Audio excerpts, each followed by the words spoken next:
Do not wish them karma. Wish them healing.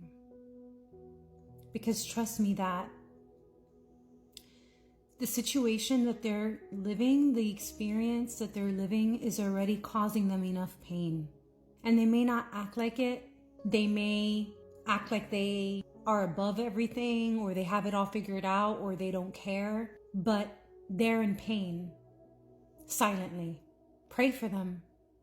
If you want to know true forgiveness, it's when you could really pray for someone who has hurt you or harmed you, or that you feel any negative energy around. Pray that they find peace. Pray for their healing. Pray for their freedom, for their liberation, to be free from the patterns and the chains that are keeping them entrapped within themselves. And as you do that, you love them. The best thing that you could do is to wish them healing. Because whatever you give to someone else, you're always giving to yourself. Because in the absolute highest truth, there is only one. This is all energy cut up into these seemingly different forms, but we're all God's creation. All of us.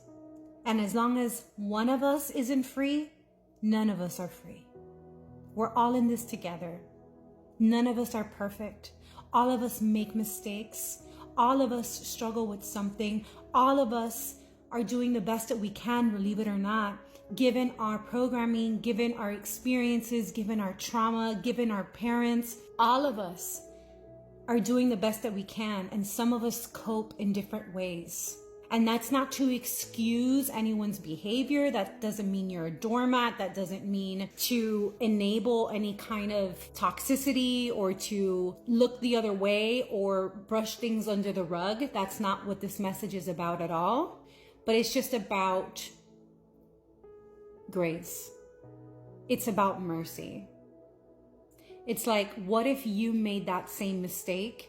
Or think about the mistakes that you have made. Think about what you consider to be your greatest error, your greatest mistake in your human experience. Would you want God to grant you grace and mercy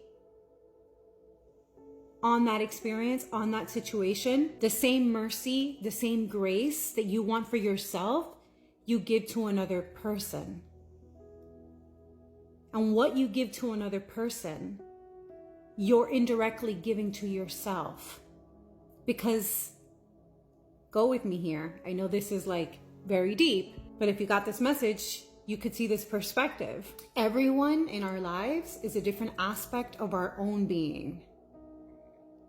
Even if they're parts of us, the parts that we judge the most about other people, like whether they're arrogant, whether they're critical, whether they're gossips, whatever it is, the parts that we most judge about others are aspects of our own shadow, of our own most repressed self. And so everyone is just displaying different aspects of ourself, different reflections of ourself and our relationship with ourself. Yes, sometimes behavior needs to be called out, needs to be corrected, but also having grace, having compassion, having mercy.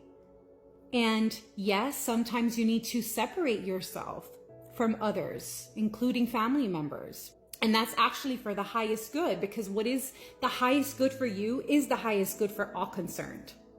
The most loving thing to do sometimes is to completely cut off communication, whether this be a relationship, a friendship, whatever it is. But even then, you don't wish for them to learn their lesson the hard way. You don't wish karma upon them. You don't do that.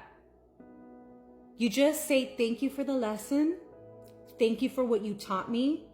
Thank you for what you taught me about love, about friendship, about relationships, about myself. I am grateful to you for what you taught me. Although I could also not want to continue to have you in my life, because when someone shows you who they are, believe them. But at the same time, I can still love you from afar. I can still wish you healing. I can still give you grace and mercy and compassion and wish the best for you. That's the attitude.